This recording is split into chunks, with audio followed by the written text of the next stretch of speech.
Boa tarde, turminha do quarto ano, tudo bem com vocês? Hoje a nossa aula de ciência, nós iremos rever um pouquinho sobre a transmissão de energia e matéria nos ambientes. Nós estamos estudando o que é a cadeia alimentar. Você já sabe que a cadeia alimentar é uma sequência de seres vivos em que um se alimenta do outro, não é isso? E essa transferência de energia passa de um ser vivo para o outro. Vocês sabem também que a cadeia alimentar ela é formada pelos seguintes seres: produtores, consumidores e decompositores, né? Vocês sabem que os produtores estão sempre no começo da cadeia alimentar, que é aquele ser vivo que é capaz de produzir o seu próprio alimento, que são geralmente as plantas, as algas, né? Os vegetais são seres produtores. Eles sempre quem começa a cadeia alimentar. Por quê? Ele recebe a energia do sol, né? E a água do solo e produz o seu próprio alimento por meio da fotossíntese, né? Este produtor, que é uma planta, vai servir de alimento para um animal que pode ser um herbívoro, no caso aqui, o gafanhoto, que vai servir de alimento. A planta serve de alimento para o gafanhoto, né? Ao momento em que o gafanhoto se alimenta da planta, ele vai adquirir a energia da planta para o seu organismo, certo? Parte da energia da planta que ela produziu fica no organismo da própria planta e a outra parte ela transfere para aquele herbívoro, aquele animal que vai se alimentar da planta. No caso aqui dessa cadeia alimentar, o gafanhoto. O gafanhoto, nessa cadeia alimentar, vai servir de alimento para o sapo, que vai transferir para o sapo parte da energia que ele conseguiu ao se alimentar da planta, certo? E o sapo serve de alimento para a serpente, que vai também transferindo para a serpente parte da energia e da matéria que tem no seu corpo, né? E a serpente serve de alimento para o gavião, que também transfere para o gavião parte da energia e matéria do seu organismo para o gavião. E o gavião, né, quando morre, ele vai se transformar em matéria orgânica morta, que vai servir de alimento para os decompositores, que são os fungos e as bactérias. Como qualquer outro ser vivo, que quando morre, vai ser decomposto por fungos e bactérias, que são chamados decompositores, aquele ser vivo que fica no finalzinho da cadeia alimentar, certo? Então, o esquema que mostra a transmissão de energia e matéria em um ambiente. Observe aqui. O 1 é a planta, né? Você vê que o 1 é a planta, que fabrica o seu alimento usando a energia da luz. Ela gasta uma parte dessa energia para se manter viva e a outra parte fica armazenada em seu corpo.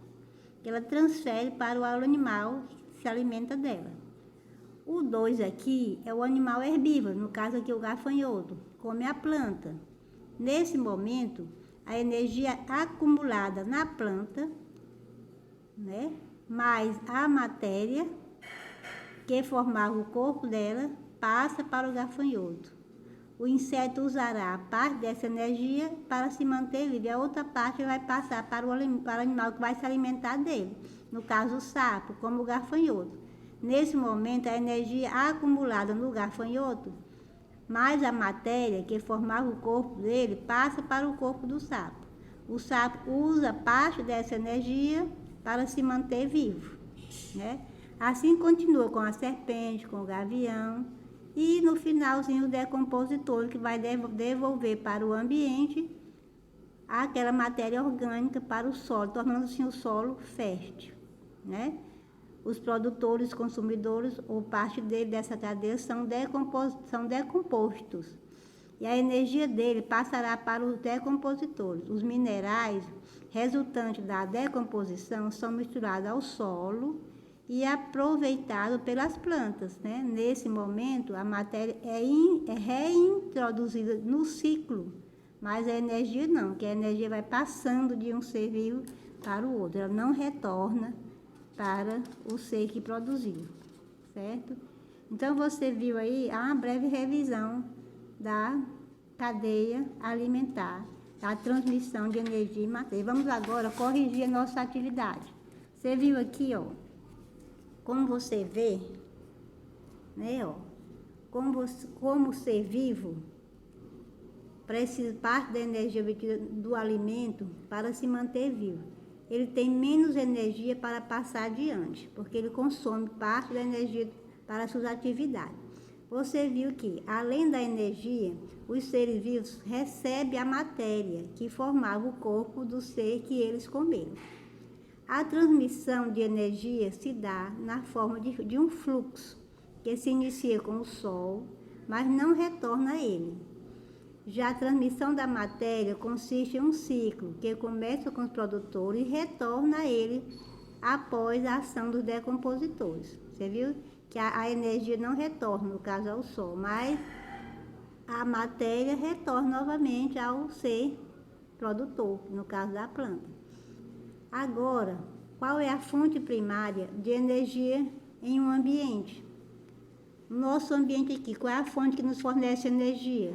O Sol. Muito bem. Quem respondeu o Sol está correto. A segunda questão. Por que podemos dizer que em um ambiente a matéria é cíclica e a energia não? Porque a matéria gerada pelos produtores é transformada para os demais seres vivos, inclusive para os decompositores, que a disponibiliza na forma de minerais, que serão reutilizados pelos produtores. Já a energia é um fluxo unidirecional, que começa com a energia emitida pelo Sol, é transferida para os demais seres vivos e liberada ao ambiente. Ela não retorna ao Sol, certo? Agora, a atividade. Analise a imagem abaixo, depois responda as questões. Você vê aqui uma cadeia alimentar. Tem o Sol, fornece energia aqui para a alga, que o peixe vai se alimentar da alga.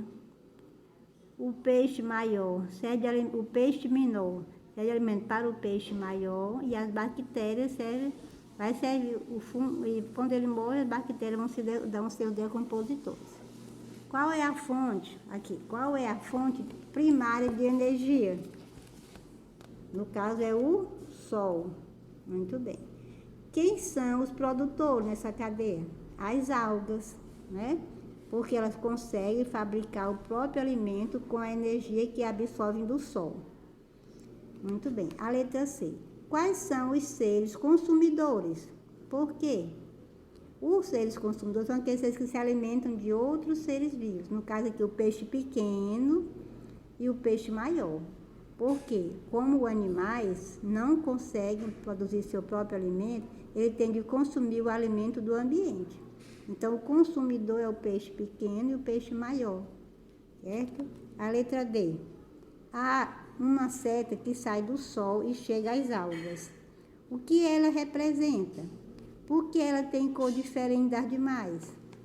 Ela representa o fluxo de energia do Sol para as plantas, que é chamado fotossíntese.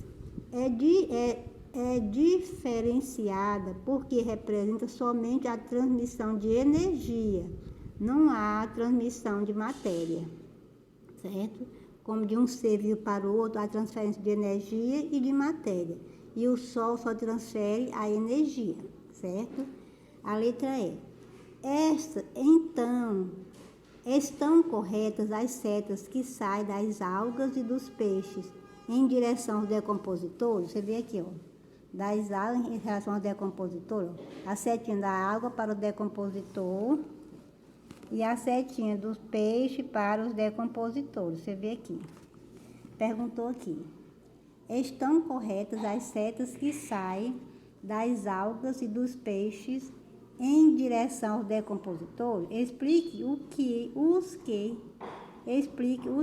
essas setas representam. Sim, está correto. Elas indicam que os decompositores farão a decomposição de todos os demais componentes mostrados na cadeia alimentar, de forma que os minerais que os compõem voltem novamente para o ambiente e possam ser absorvidos pelos produtores, certo? Então, todo ser vivo, quando ele morre, ele vai ser decomposto por fungos e bactérias que depois vai devolver para o ambiente os minerais, para depois ser absorvido pelo produtor, que no caso aqui é a água ou então em uma planta, certo? Vamos ver aqui a letra F. Há uma seta saindo do decompositor para as algas. O que esta seta representa?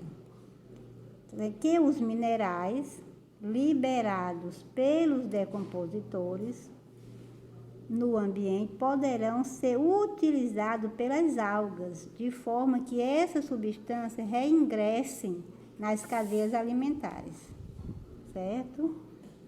Então, aí é a correção da atividade da aula passada. Faça a correção de vocês e estude. Ainda tem aqui, continuando, aqui do outro lado. Ó. Observe aqui. Ó. Monte, você vai montar uma cadeia duas cadeias alimentares nas quais o ser humano esteja presente. Em uma delas você deve consumir um vegetal, na outra você deve consumir um animal. Você pode utilizar desenho ou recorte. Apresente seu trabalho aos colegas.